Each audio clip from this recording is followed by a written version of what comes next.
Este programa llega a ustedes por cortesía de Hotel Margarita Princess. Más cerca de todo, más cerca de ti.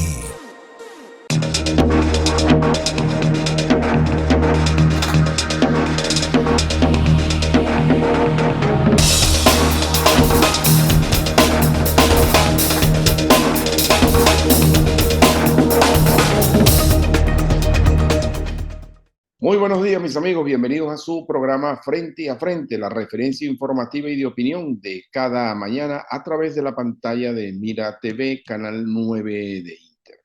Hoy, mis amigos, es jueves 23 de mayo del año 2024. Y como cada día, vamos a recordar nuestras redes sociales. Mi cuenta de X, antiguo Twitter, es @JairCuba. La cuenta del programa es @Frente a Frente 9. También tengo disponible el número de nuestra mensajería. Es el 0424-232-3228, pero solo para mensajes de WhatsApp, porque me encuentro en los Estados Unidos, me encuentro en la ciudad de Houston, Texas, como lo he venido informando, y solamente puedo recibir mensajes de WhatsApp. Y recuerde, esta noche a las 8 en reposición, de nuevo usted puede ver Frente a Frente, la referencia informativa y de opinión a través de la pantalla de Mira TV, programa que por supuesto estará disponible en las próximas horas en nuestro canal YouTube, Jairo Cuba TV. Hoy, mis amigos, tenemos una entrevista muy especial. Vamos a refrescar un poquito los temas y vamos a hablar de cultura, de literatura, de artes, de escritura. Y tengo un invitado que estamos haciendo contacto desde ya. Él se encuentra en la ciudad de Valencia, España. Es el profesor José Manuel Peláez. Profesor José Manuel Peláez es ingeniero químico industrial, pero además de eso es licenciado en letras. Imagínense ustedes el contraste. Hemos tomado la decisión de entrevistarlo porque tenemos conocimiento desde hace ya algún tiempo de la maravillosa labor docente que realiza, sobre todo para aquellas personas que se interesen en el arte de escribir. Muchas personas que no se atreven, muchas personas con talento, y quizás porque no tienen el tutor, el coach, como se dice ahora, para que te oriente en esa tarea. Y en este sentido va a ser interesante conversar con el profesor Peláez, porque además de eso yo voy a aprovechar la oportunidad también de conocer aspectos de cómo ha desarrollado su carrera y algunas inquietudes que tenemos. Este tema, mis amigos de la cultura, es un tema, y yo siempre, cada vez que tengo oportunidad, lo converso aquí en la pantalla de Mira TV con ustedes y a través del canal YouTube, porque para mí la cultura es algo fundamental en el desarrollo de la sociedad y en la misma formación del ser humano. En muchas ocasiones, incluso hemos hecho arengas aquí en este programa de la mejor manera eh, a los ayuntamientos, a las alcaldías, sobre darle especial énfasis al tema de la cultura. Lamentablemente todo eso se circunscribe a lo social, se circunscribe a la política, descuidando un aspecto muy fundamental en la formación del ser humano. Incluso el entretenimiento, mis amigos, forma parte de la cultura. La música forma parte fundamental, digamos, ancestral de la cultura. Y por eso saludamos cada vez que vemos iniciativas que persigan solidificar, es la expresión, el arraigo cultural de los pueblos y de las ciudades. Nosotros lo vamos a celebrar. Hace pocos días tuvimos una interesante conversación con el profesor Trujillo, el cronista del municipio de Los Alias. Y como ustedes saben, yo he venido haciendo también algunas entrevistas con el amigo Almeida, el cronista del municipio Huaycaipuro. También hemos tenido oportunidad de hablar con Sergio Hidalgo, el cronista del municipio Carrizal, y cada vez que podemos hacemos una serie de programas donde se habla de la historia, de la idiosincrasia de los pueblos. Y esto, mis amigos, aunque no parezca a simple vista, es un aporte fundamental en la formación del ser humano. La cultura forma parte de la vida y hay algo muy importante que yo en lo personal he sostenido. La cultura no tiene fronteras. Y cuando hablo de que no tiene fronteras me refiero a lo político. Lamentablemente a veces se mezclan unas cosas con la otra, Pero eso es válido. Hay escritores, hay pintores de tendencia ideológica distinta a la tendencia que puede tener usted. Por lo menos yo puedo poner un ejemplo particular. Yo soy nerudista, yo soy admirador de la obra de Pablo Neruda. Soy un admirador empedernido. Una de las primeras cosas que yo empecé a leer en mi vida fue Pablo Neruda, pero probablemente no coincida con muchas de las ideas de Pablo Neruda. Yo soy admirador de la narrativa de un escritor alemán maravilloso como Hermann Hesse. Soy admirador de la obra de Vargas Llosa, aunque a veces no coincida tampoco, porque las posiciones de Vargas Llosa a veces son extremistas. Soy admirador de la obra de Gabriel García Márquez, que durante mucho tiempo de su vida estuvo identificado con el régimen de Fidel Castro hasta que él mismo decidió romperlo. Y he leído textos de connotados escritores vinculados a la izquierda universal, la izquierda, al pensamiento universal. Para mí eso sencillamente no tiene fronteras. Yo busco la manera de conquistarme en lo mejor de la prosa. Pero eso siempre va a existir. Un viejo periodista, una de las personas que me enseñó mucho en esta profesión, era mi vecino, el periodista Francisco Camacho Barrios, era un intelectual. Los periodistas de antes eran unos intelectuales, porque aparte de periodistas, eran escritores. Camacho Barrios escribió unas prosas maravillosas, pero Camacho Barrios, padre de quien fue mi mejor amigo, Francisco Camacho, Paco, su padre era un hombre de ideas comunistas, declarado comunista, pero escribía de una manera tan brillante en las prosas. Y él me dijo en una entrevista que me mandaron a hacer en la universidad, me dijo, la objetividad no existe. A mí me llamó mucho la atención.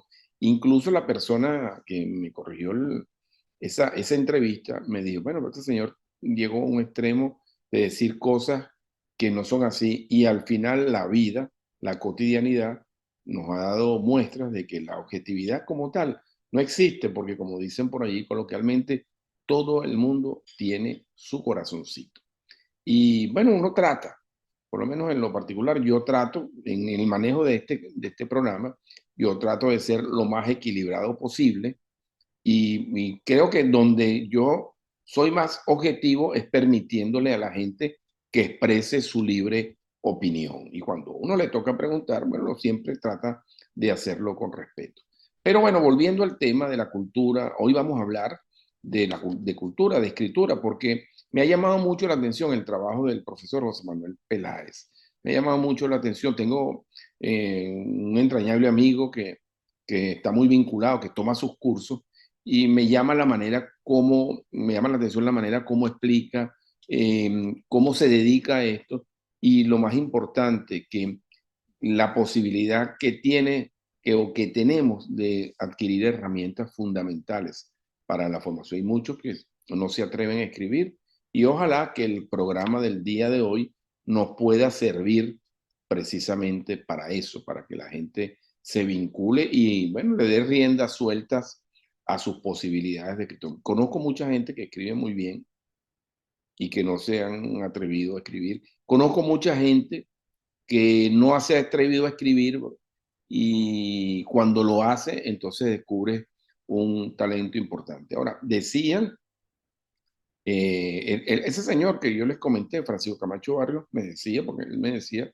me conoció desde niño, me decía, tú tienes talento para el periodismo, tú tienes talento, porque a ti te gusta esto, lo vives. Y yo desde pequeño, yo hacía periódicos en Stencil, o sea, sí, tenía esa vocación, pero siempre me dijo lo siguiente, Camacho Barrios, si tú quieres ser un buen periodista, si tú quieres ser un buen escritor, tú tienes que leer mucho.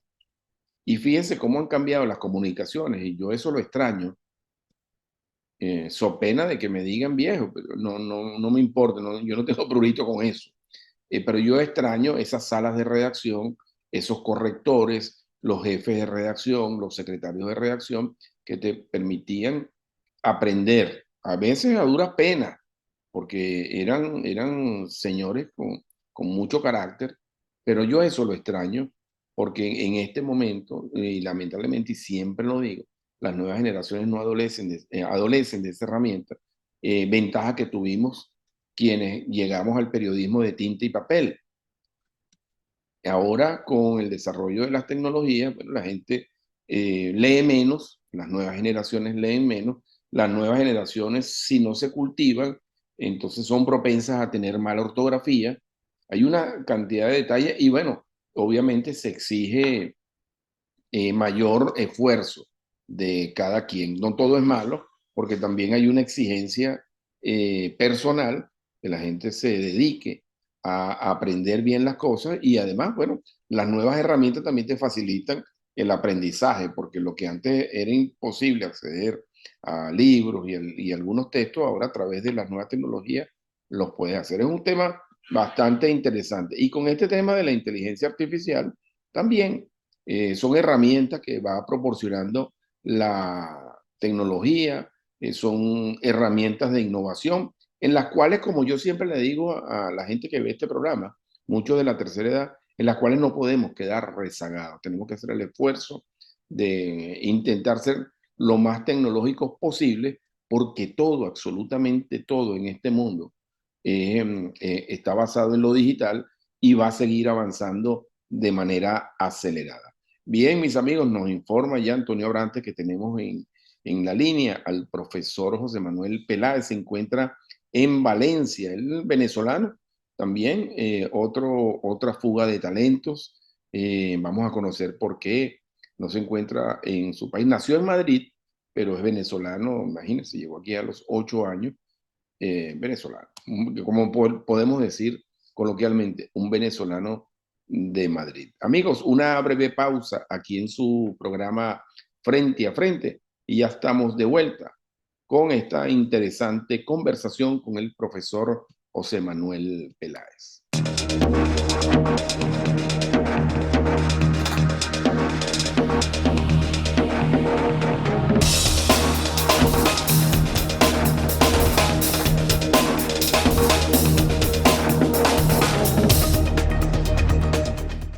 Amigos, ya estamos de vuelta en su programa Frente a Frente, la referencia informativa y de opinión de cada mañana a través de la pantalla de Mira TV, Canal 9 de Intertal. Como lo informé en el segmento anterior, hablando un poquito hoy de cultura, hablando de la vida misma, como dicen por allí, vamos a conversar con el profesor José Manuel Peláez, un venezolano nacido en Madrid, ¿no?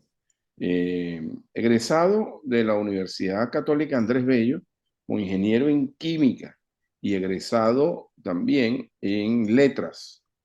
Imagínense ustedes ese contraste, ¿no? Además de eso, el profesor fue durante un buen tiempo coordinador de una cátedra en la Universidad Metropolitana y actualmente, cosa que me llama muchísimo la atención, desarrolla unos talleres muy interesantes y vamos a aprovechar para recomendar esos talleres porque tengo las mejores referencias, talleres sobre eh, literatura, sobre el emprendimiento de la gente que tiene interés en escribir relatos, escribir cuentos, escribir novelas, escribir guiones de cine, en fin, yo soy uno de esas personas que tiene muchísimo interés. Le doy la bienvenida, profesor Peláez, buenos días, ¿cómo está usted? Gracias a ti, Jairo.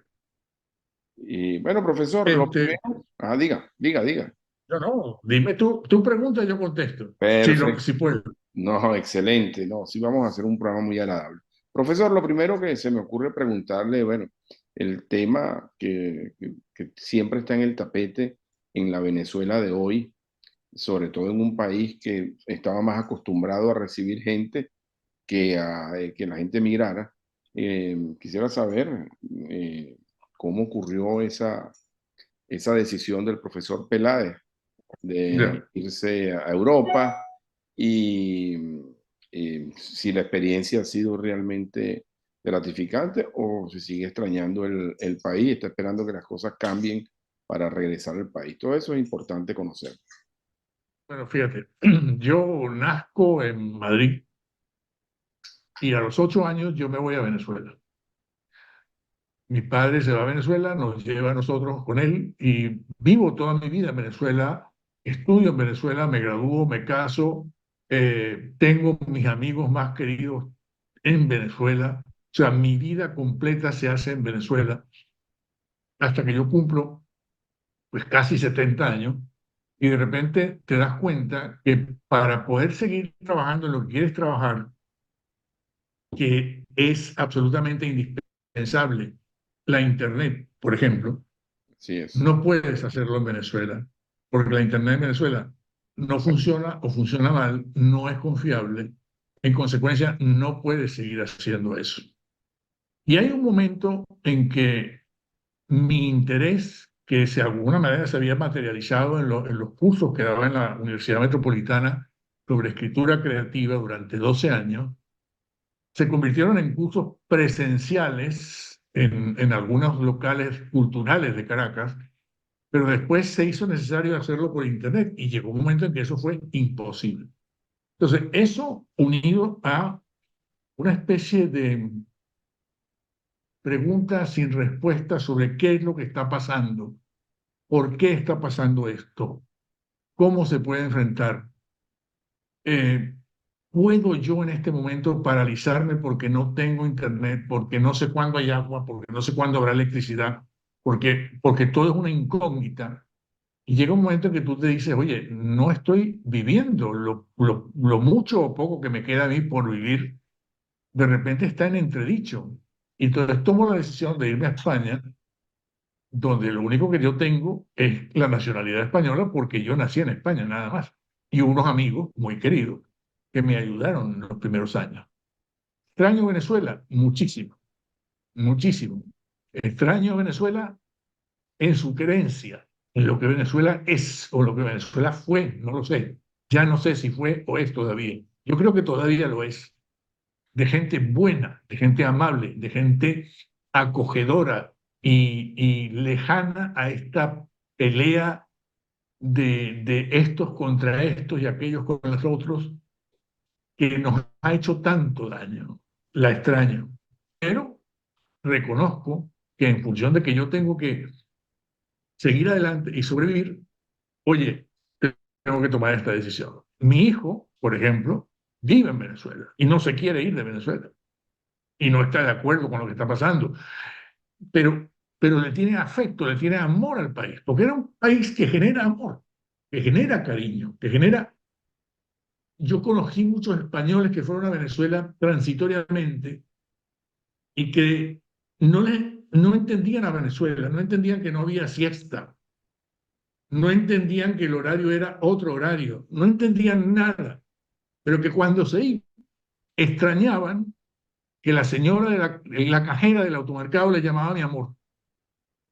Así es. Y eso, esa sensación de cariño, de afecto, de cercanía, no es frecuente, no es frecuente, se extraña, se, se quisiera regresar a eso. Yo quisiera que eso pudiera regresar, no sé si para mí, o para mi hijo, o para mi nieta, pero que regrese para la gente de Venezuela, que se lo merece, porque es buena gente. La buena gente de Venezuela, que yo creo que es la mayoría, y que lamentablemente mucho de esa mayoría se ha tenido que ir. En algún momento ojalá pueda regresar y seguir construyendo un gran país que puede hacerlo, pero que en estos momentos la situación todavía no está clara porque hay una serie de fuerzas que, déjame decirte, yo no termino de comprender cómo se aferra tanto el mal a las cosas, cómo el mal es tan seductor que hace que las cosas no puedan cambiar. Pero bueno, hay que tener paciencia y fe y ojalá pase, porque de verdad es un gran país al que le debo todo. Yo le debo todo, yo estudié ahí, yo me Bueno, es tu hice ahí, país. claro. Y entonces, cuando yo llego a España, ya no soy español. O sea, en España no me ven como español. Por supuesto que no. ¿Por qué no? Porque hablo diferente, porque tengo otro acento, porque tengo otras costumbres, porque tengo otros afectos. Pero bueno, es la realidad.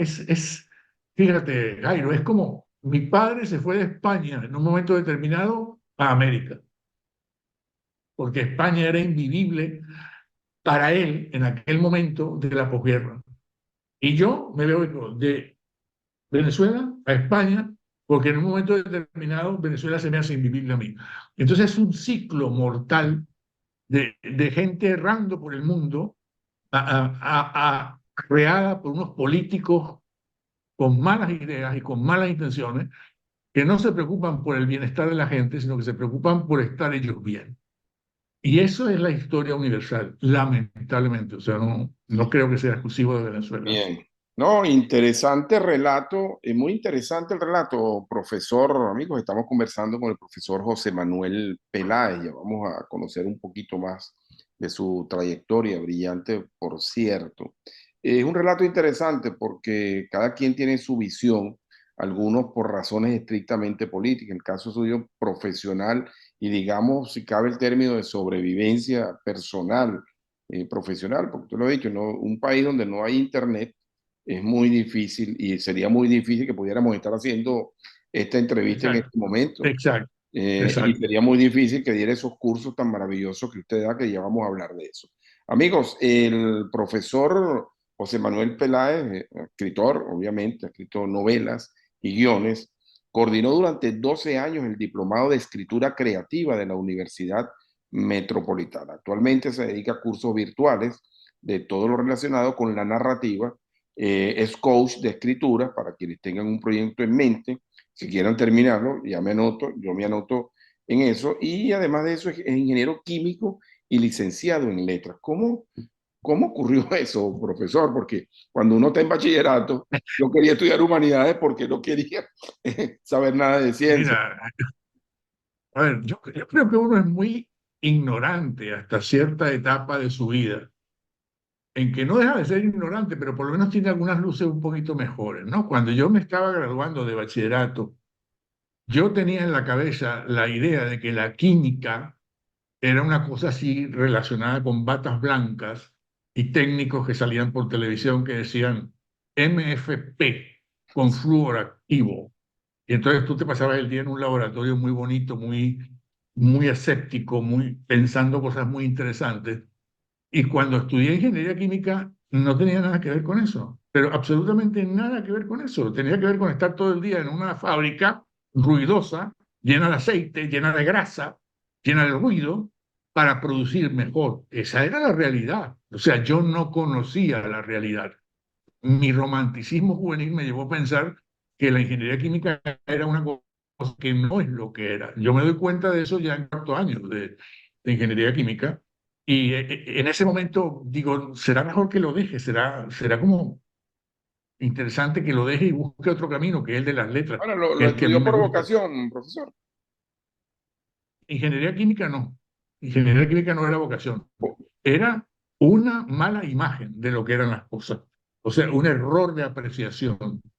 Porque mucha Pero gente, cuando... perdóneme, permítame, mucha gente entró a la Dime, universidad dime. a veces porque no había cupo y entonces, bueno, había cupo en química, entonces, bueno, me meto en química. Pues. Claro. En su caso, Bueno, pero acuérdate que yo soy muy anterior a esos problemas de cupo. En aquel momento, yo recuerdo perfectamente que yo entré con el puesto 245 a ingeniería en un cupo de 1.500 personas. Y tenía una nota muy baja, pero el cupo era tan alto que todo el mundo no, mucha gente entraba. Entonces me era fácil, me fue fácil entrar. Venezuela era, te repito, era un país muy generoso. Le regalaba educación, le daba educación, buena educación, educación de primera a mucha gente, en escuelas públicas, en las universidades públicas, cosa que no pasa en muchos países.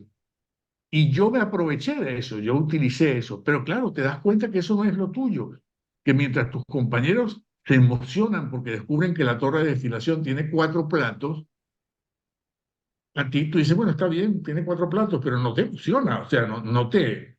En cambio, a mí leer me emocionaba, escribir me emocionaba. Y entonces yo intenté decir, bueno, dejo la carrera de ingeniería química. Y la directora de la escuela, en aquel momento una profesora de la central, me dijo, Peláez, no deje la carrera, termínela. Si usted después no la ejerce, ok. Pero si no la termina, siempre se va a preguntar, No la terminó porque no podía terminarla, porque no quiso terminarla. No viva con esa duda, quítese esa duda del medio. Y así hice. Yo terminé ingeniería y después seguí con literatura y me gradué en literatura. Y me he dedicado a la literatura, a escribir por mi parte y fundamentalmente a enseñar a escribir porque yo he estado en la enseñanza desde hace muchísimos años. Así que ese es mi punto. Mi punto Bien, es la enseñanza. bien, profesor, tengo que hacer una pausa, nuestra primera pausa aquí en su Adelante. programa Frente a Frente, conversando con el profesor José Manuel Peláez. Se encuentra en Madrid y yo me encuentro en la ciudad de Houston, Texas, las maravillas de la tecnología. Una breve pausa, queridos amigos, ya estamos de nuevo juntos en su programa Frente a Frente.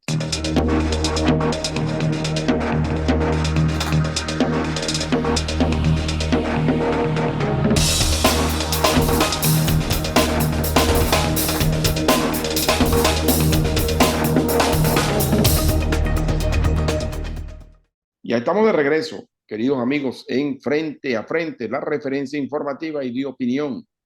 Hoy un programa absolutamente refrescante, cultural. Yo lo disfruto mucho porque de verdad que estos temas, todo lo que tiene que ver con la cultura, a mí verdaderamente me apasiona y me identifico mucho con lo que decía el profesor José Manuel Peláez, nuestro entrevistado en la mañana de hoy, porque a mí bueno, yo no pude estudiar letras, yo quería estudiar filosofía y letras en la Universidad Católica Andrés Bello, pero lo más práctico era estudiar en aquel momento comunicación social.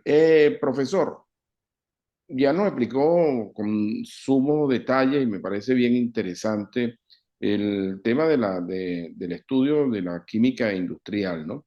Ahora, el caso de las letras ya era más vocación, más pasión, cambias de una universidad a Absolutamente. otra, que habían contrastes, ¿no? Una cosa era la Había Universidad contacto. Central y otra cosa era la Sí, sí, Universidad sí, sí, sí, Católica. sí, Quisiera sí. conocer un poquito, porque además disfruto la manera como lo narra, ¿no? Bueno, yo disfruté mucho ambas universidades. La Central es una universidad de una enorme tradición, donde además tenía la maravillosa capacidad de reunir a gente de muchísimas capas sociales que estudiaban juntos, que teníamos los mismos problemas a la hora de la verdad, que además teníamos la realidad nacional ahí, de frente. La Católica era otra cosa, es una muy buena universidad, pero en aquel momento, hoy en día ya también es diferente, tenía un alumnado distinto y además el área de trabajo en la que yo estaba era totalmente diferente. Era el área de la elucubración artística, del 2 más 2 no son siempre 4, del 2 más 2 pueden ser 3 y qué maravilla es que puedan ser 3. Y hay que amigarse con esa posibilidad maravillosa de lo subjetivo, de lo que te emociona, independiente de que sea objetivamente cierto o no objetivamente cierto.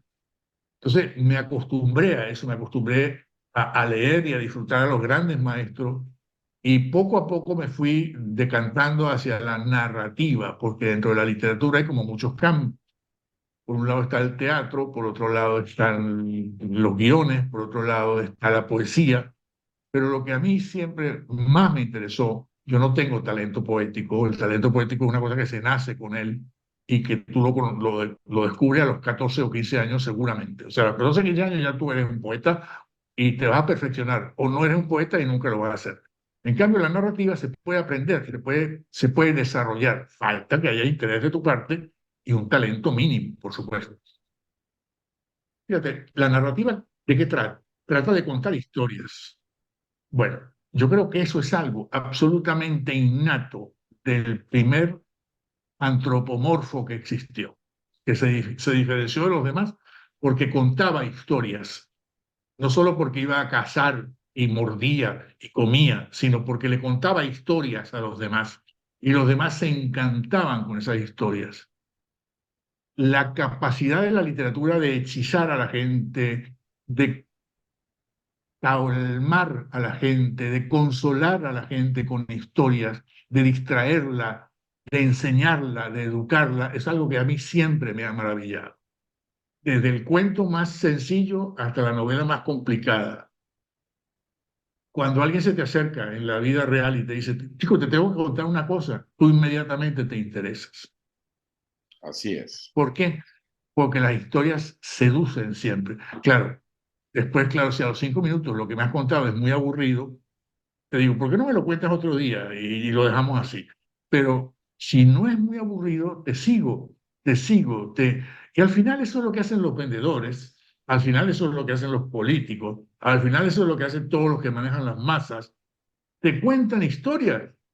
Entonces, ¿por qué no agarrar el toro por los cuernos y decir, bueno, mira, yo soy un contador de historias por la calle del medio.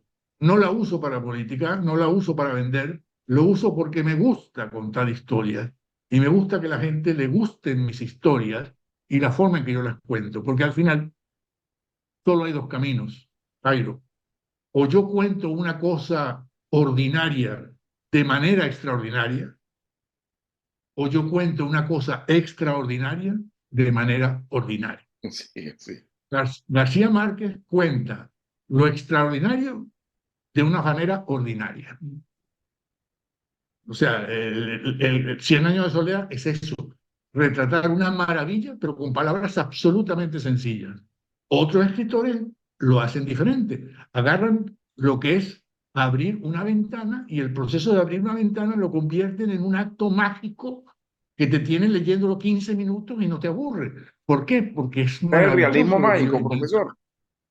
El realismo mágico, bueno, a ver, yo no soy muy experto en el asunto, pero el realismo mágico tiene que ver con que le doy una capacidad de realidad, asumo como normal, natural, algo que no es ni tan normal ni tan natural.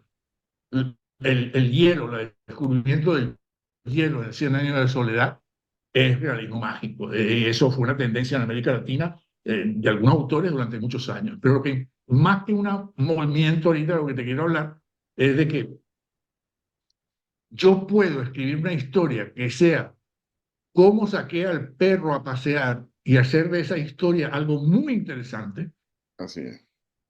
siendo algo tonto, absolutamente tonto. O puedo contarte de un viaje interespacial que hice para destruir un meteorito. Todo funciona, pero todo requiere su técnica. Narrar una historia, contar una historia, sí. Y es tan importante para todos nosotros contar historias, y yo creo que lo es. Yo creo que para un hombre es importante contar la historia de su familia a sus hijos. Yo creo que para unas personas es importante contar su historia a la gente que conoce, a los extraños incluso, contar nuestras historias. Nosotros somos los venezolanos, por ejemplo, que se han ido de Venezuela, están llenos de historias maravillosas y terribles. Todos, todos han pasado una peripecia maravillosa. Profesor, Y eso es material. sí, una inquietud que tengo, a mí de verdad me fascina mucho la literatura, es el género que más me gusta leer. Y yo estaba en la universidad y estaba en plena vigencia el llamado boom de la literatura latinoamericana. Latinoamericano. ¿Qué tanto influyó eso, profesor, en la vocación de la gente que abraza esta inquietud con pasión? ¿O fue Yo solamente no un sé. nombre, una etiqueta? Yo creo que los movimientos literarios, llámese realismo mágico, llámese el boom latinoamericano, llámese el realismo del siglo XVIII, llámese lo que tú lo quieras llamar, son etiquetas de un histórico, algo que pasó en un momento que se movió en una determinada dirección. Pero a la hora de las chiquitas, todo se reduce a lo mismo. Las historias interesan o no interesan en función de que se conecten o no con nuestras emociones humanas. Así. Una historia de Dostoyevsky que escribía a principios del siglo XX o finales del XIX es hoy tan interesante como lo fue en aquel momento. ¿Por qué? Porque Dostoyevsky tocó fibras universales. Y no importa a qué movimiento perteneciera Dostoyevsky, lo que importa es si conectó o no conectó con algo que es importante para todos nosotros. Y yo creo que lo hizo. Dostoyevsky, Tolstoy, Dickens, por supuesto, los grandes maestros latinoamericanos, Quiroga, Borges, por favor, o sea, Cortázar, todos conectaron con algo que es apasionadamente humano, donde tú te reconoces y tú entiendes que están hablando de alguna manera de ti, Así es. aunque te parezca mentira. La guerra y la paz de Tolstoy habla mucho de mí, aunque yo no soy ruso, aunque nunca he vivido una guerra, no importa. Pero la frase inicial de la guerra y la paz, que es, todas las familias felices se parecen, pero cada familia es infeliz a su manera. Esa pequeña frase Claro, te retrata un mundo de interés. Tú dices, eso es verdad, eso es verdad. Y yo quiero saber de qué manera la familia que me va a retratar esta novela fue infeliz, porque esa fue su manera, ¿entiendes? así Y es. eso es lo que yo quisiera transmitirle a los alumnos siempre, el amor por escribir, por salir de uno mismo, por volcarse hacia los demás, porque los demás lo conozcan, no a uno, sino a lo humano que hay dentro de uno, a lo bueno, a lo grande, a lo valioso. Y bueno, yo creo que a mí me emociona eso y quisiera emocionar a mis alumnos con Eh, eso. Y a veces tengo éxito y a veces no tanto, pero digo en eso. Bien, profesor, excelente, de verdad que sí, amigos, estamos disfrutando de una verdadera cátedra con el profesor José Manuel Peláez. Profesor, tengo que hacer de nuevo la pausa. Al regreso quiero que Adelante. hablemos de los cursos que usted dicta, Perfecto. porque creo que es importante esta información. Hay mucha gente que tiene interés y que no se atreve a Ujú. hacerlo, y es importante tener un curso y además con la solvencia. Y si tuviéramos oportunidad también hablar un poquito, porque me llama la atención los 12 cursos que coordinó en la de escritura creativa en la Universidad Metropolitana, que es una universidad que no precisamente se caracteriza por el tema de la cultura, o sea, quiero que me entienda de la mejor manera, ¿no? Sino que es una universidad más dedicada a la ingeniería, uno la ve más dedicada, un poco alejada de lo que es humanidades, ¿no? Entonces, vamos a hacer una Hablamos de eso. pausa y al regreso quisiera conversar Perfecto, acerca de él. perfecto, perfecto.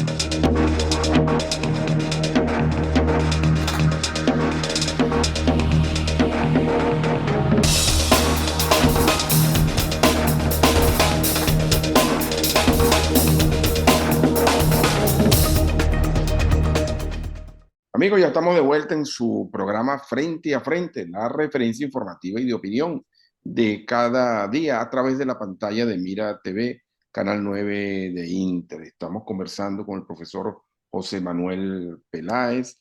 Bueno, ya ustedes están oyendo prácticamente una cátedra totalmente gratuita, ¿no? El profesor José Manuel Peláez en el día de hoy. Él está en Madrid. Recuerden que esta noche a las 8 en reposición puede ver de nuevo Frente a Frente, y este programa de colección va a estar disponible en nuestro canal YouTube Jairo Cuba TV. Profesor, me quedé con esa inquietud para salir de eso rápido y entrar en lo que está haciendo y en el aporte, Bien, porque eso es un aporte. perfecto. No sé si Rapidito. me expliqué bien o me Sí, enredé un sí. poco cuando hablé lo de la Universidad Metropolitana. Eh, Tranquilo, tranquilo. Déjame aclarártelo. Mira, déjame aclararte primero el desarrollo profesional de la metropolitana en cuanto a carreras, digamos, oficiales, es ciertamente dirigido hacia la parte técnica. Pero la Universidad Metropolitana siempre ha tenido un enorme interés por, en los cursos de extensión, desarrollar el área humanística, siempre lo ha qué tenido. bueno. Y dentro de esos cursos de extensión es que yo manejé los diplomados de escritura creativa durante 12 años. Eso por un lado. Por otro lado, déjame aclararte una cosa, no estoy en Madrid, estoy en Valencia. Yo Ah, nací en perdone, Madrid, perdone. pero, Nació en pero yo Madrid, nació en Madrid, nací en Madrid, pero vivo en en Valencia. Valencia. No, no es gran diferencia para lo que estamos hablando, pero tú sabes, a veces por precisión. Entonces, aclarado eso, cuando yo me voy de Venezuela y empiezo a montar toda una serie de cursos a través del Internet, yo tengo montado en este momento unos 14 o 16 cursos que tienen que ver todos con el área de narrativa. Esa es mi área fundamental. Cursos que van desde cursos absolutamente iniciales de cuáles son los elementos básicos de una narración, el personaje, el punto de vista, la acción, etcétera, etcétera, etcétera, hasta cursos tan específicos como el que acabo de terminar ayer, en que un grupo de personas y yo estudiamos cine y estudiamos 6 películas Y de esas 6 películas extrajimos de cada una de esas películas enseñanzas que pudiéramos aplicar a la hora de escribir. Y eso fue valiosísimo. De manera que yo tengo un abanico de cursos que van desde lo más sencillo hasta lo más complicado. No quiero decir que es lo más complicado, hasta que son cosas un poquito más sofisticadas, que me adapto a todo. Esto por un lado. De manera que los cursos son adaptables. Yo lo que necesitaría sería que la gente se comunicara conmigo y me dijera qué cosas pretende hacer, qué quiere hacer y de qué manera yo me organizo con ellos y con un grupo para que podamos organizar un grupo adecuado a lo que quiere cada uno de ellos. Eso por un lado. Por otro lado, también está el apoyo que yo le doy a algunas personas que tienen ya un proyecto concreto. Tienen un proyecto, por ejemplo, de escribir. Yo acabo de terminar con una persona que está viviendo, un venezolano que está viviendo en Canadá y que escribió un libro sobre los sefardíes a la sombra del Ávila. Y yo lo acompañé en todo ese proyecto, desde que él tuvo la idea inicial hasta que el libro se terminó.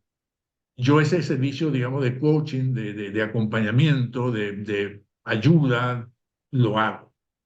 Simplemente basta que la persona me diga, yo tengo este interés, tengo este nivel de conocimiento, y entonces yo lo voy guiando, bien sea desde las etapas más primitivas, o si me veo que está adelantado, lo vamos acelerando el proceso para que termine Exacto.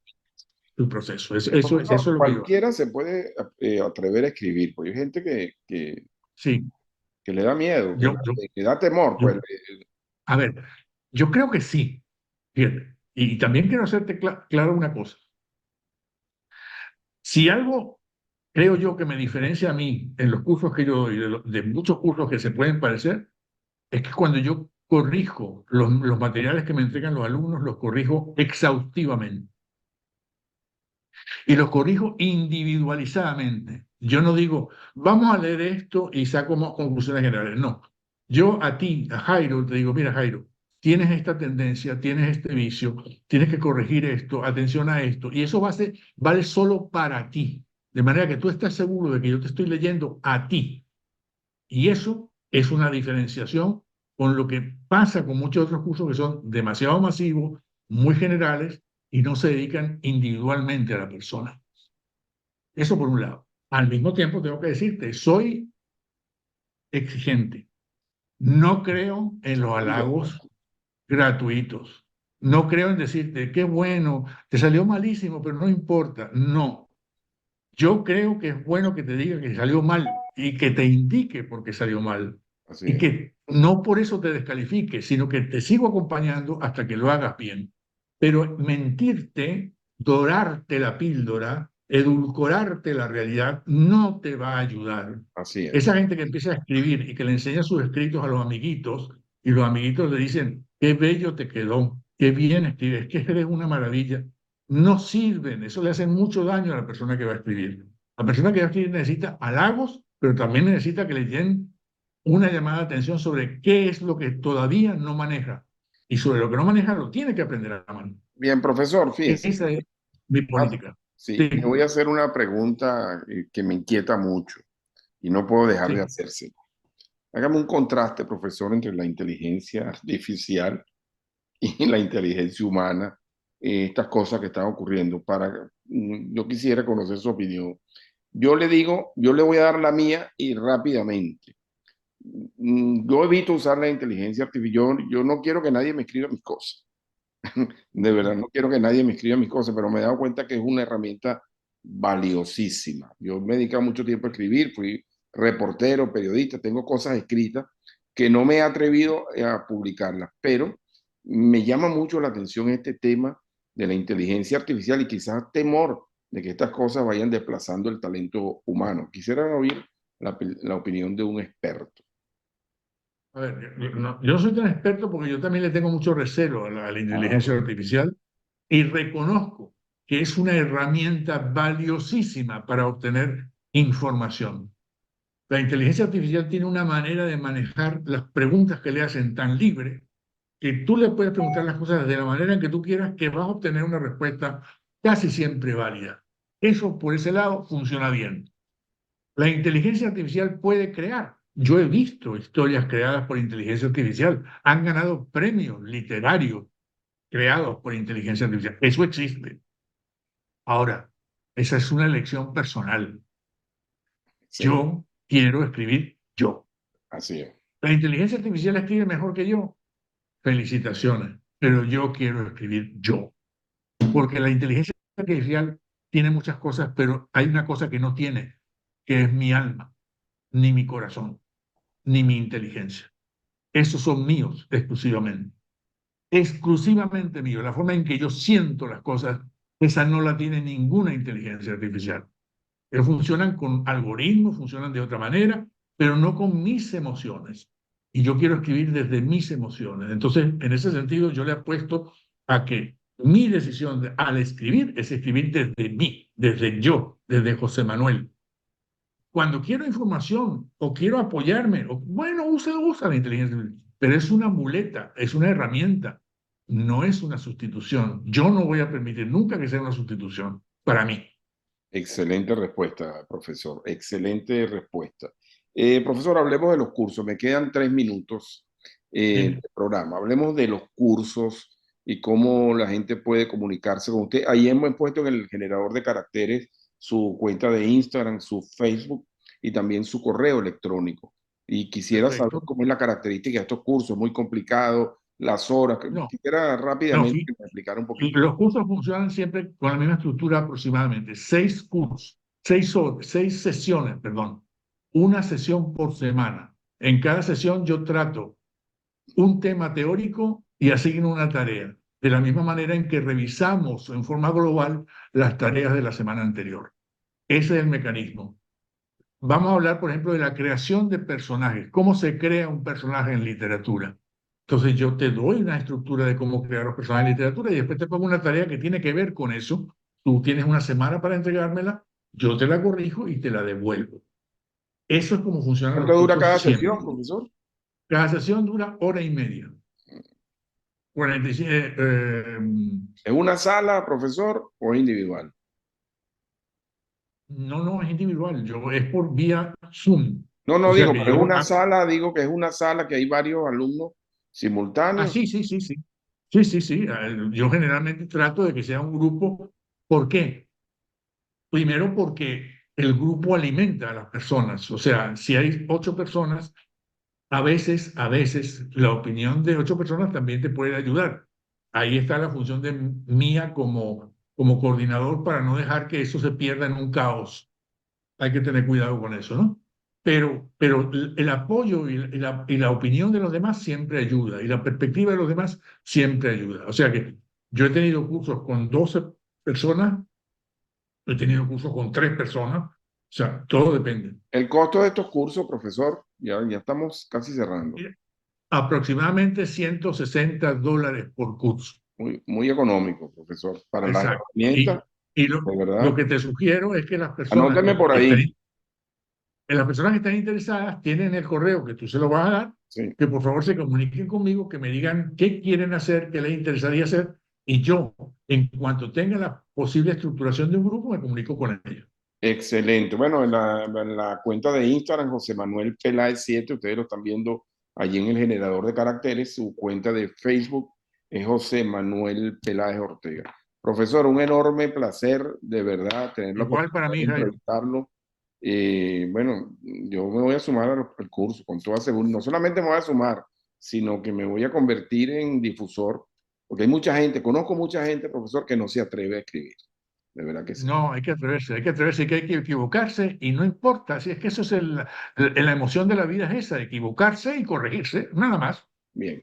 Amigos, recuerden, esta noche a las 8 en reposición y mañana de nuevo ustedes y nosotros tendremos un nuevo frente a frente. Muchas gracias al profesor José Manuel Peláez desde Valencia, España. Este programa llegó a ustedes por cortesía de Hotel Margarita Princess. Más cerca de todo, más cerca de ti.